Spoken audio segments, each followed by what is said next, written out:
So isang napakagandang umaga mga kaibigan at mga kapatid. Meron po tayong maiksing pagtatalakay na gagawin. Ito po ay isang request ng ating pong mahal na kapatid mula po sa Mati City, Davao Oriental. Ano lang iba ko hindi si kapatid na Rene Rodriguez. Sabi niya po ay pwede ba na gawa ng video ang tungkol sa 1 Timothy 3:16. Ano nga ba nakalagay mga kapatid sa 1 Timothy 3 verse 16? Sabi po doon, and without controversy, great is the mystery of godliness.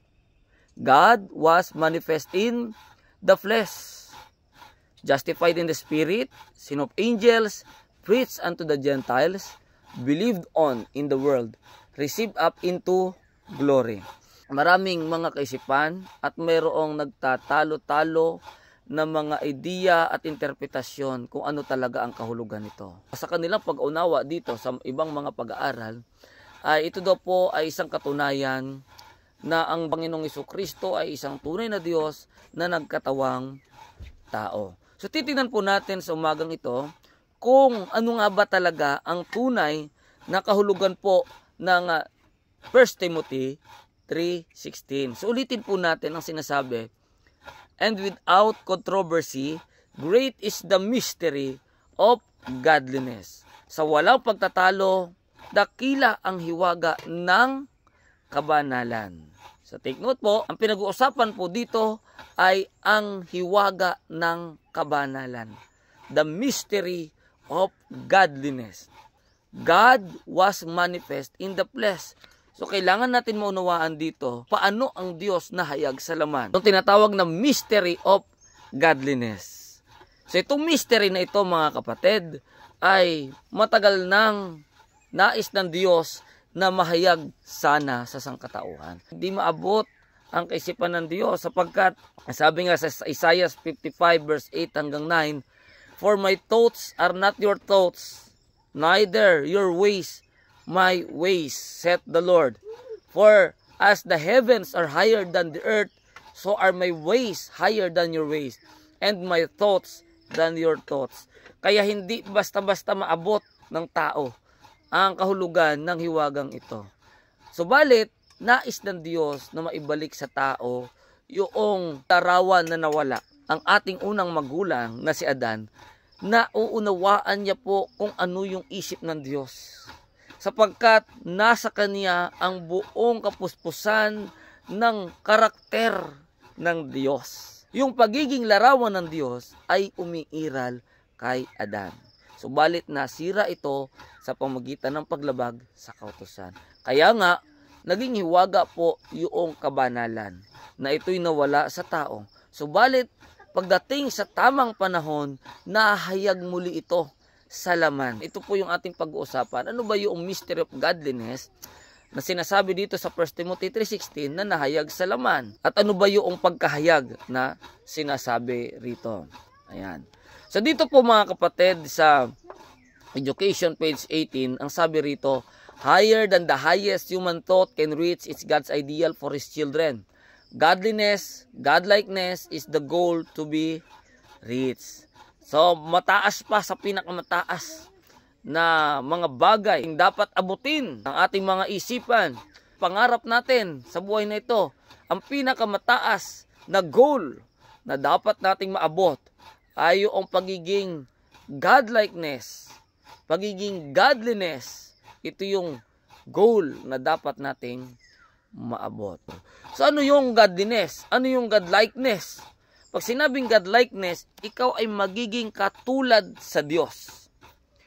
Ito pala ay dapat maabot ng ating kaisipan. Na dapat nating maunawaan.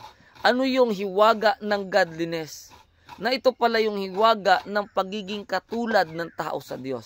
Kapag pala ang tao ay nabubuhay sa kalooban ng Diyos, ang Diyos ay nahahayag sa kanya, siya ay magiging katulad sa Diyos sa kanyang pag-uugali o sa likas. Sa Education page 18 pa rin, ang sabi, as the perfection of His character is dwelt upon, the mind is renewed, and the soul is recreated in the image of God.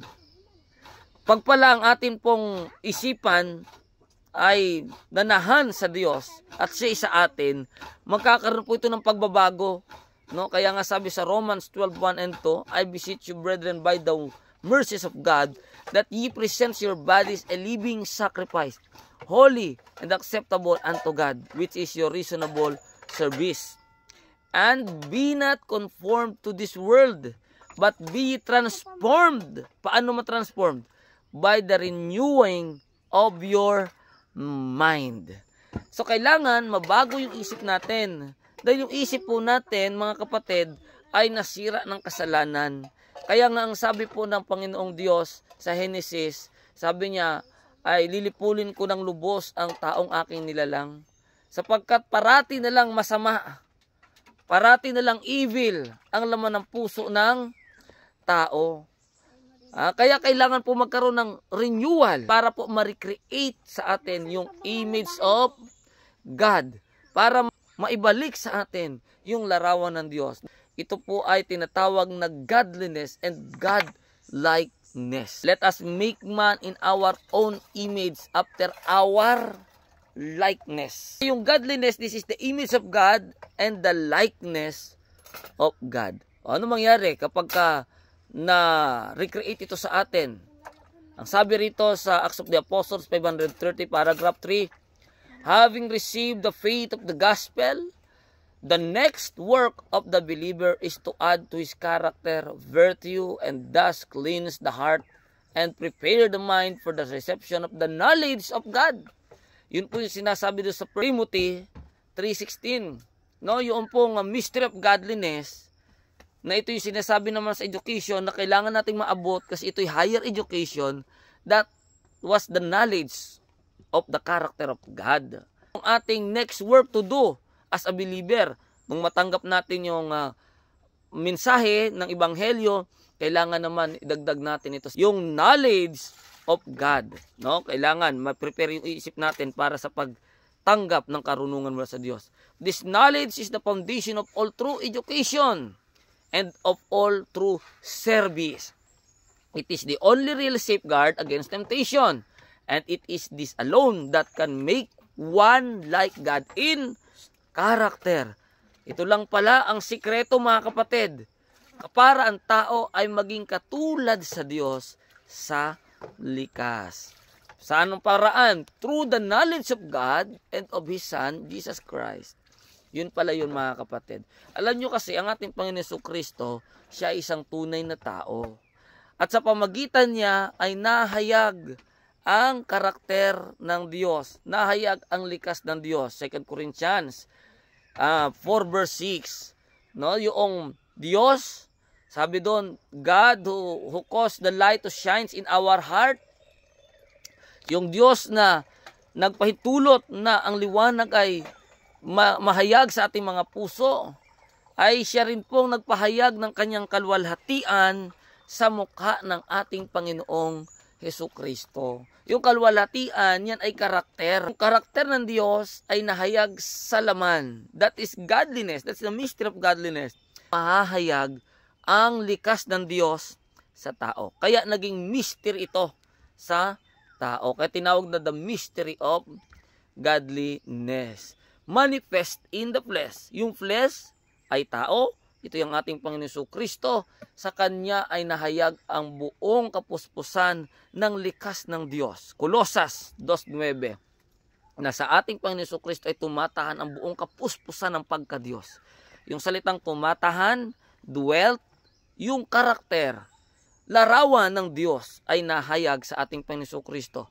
Tayo bilang mga followers of Christ ay maging kaayon sa Kanya ang mga likas. Sapagkat ang likas na meron sa Panginoong Jesucristo, yung karakter na meron siya, ito po ay likas ng Diyos, likas ng Ama o karakter ng Ama, na ito ay dating naging karakter ng tao bago magkasala, kaya lang nasira dahilan sa kasalanan, at ito'y ipinanukala ng Diyos na maibalik sa pamagitan ng panukala ng pagtubos na nahayag naman sa pamagitan ng ating Panginoong Jesucristo.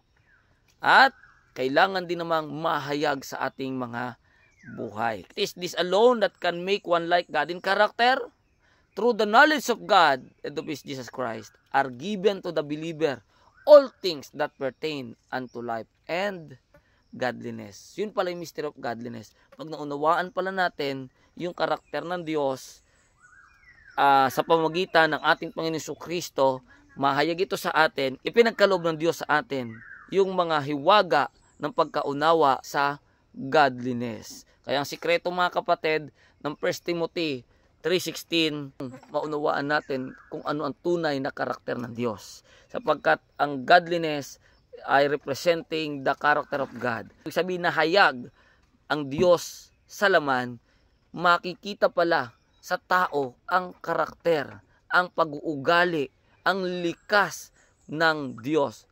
At paano ito mangyayari? Kung mauunawaan lamang natin kung ano ang likas na meron ng Diyos na nahayag sa ating Panginoong Jesucristo. At kapag naintindihan natin ito, magmamanifest din po ito sa atin. Kaya matutupad yung sabi ng Panginoong Jesucristo sa John 17, nang sabi niya, Ama, na maging isa sila sa atin, gaya ko sa iyo at ikaw sa akin, at sila'y sa atin. Pagka naabot natin yung pagkaunawa o yung isip ng Diyos, may isa sa kabuhayan natin at makakaroon tayo ng buhay na ugnayan sa Diyos at magiging epektibo tayo ng mga ahensya ng Diyos para sa kaligtasan ng tao, kagaya ng ginawa ng Panginoon Jesucristo, kung yung karakter ng Diyos na nahayag kay Kristo ay mahayag din sa atin. Nawa mga kapatid, sa maikling pagtatalakay na ito, naway nabigyan ng kaliwanagan at pagkaunawa ang bawat isa kung ano nga ba ang mystery of godliness. Magandang umaga po. God bless po sa ating lahat.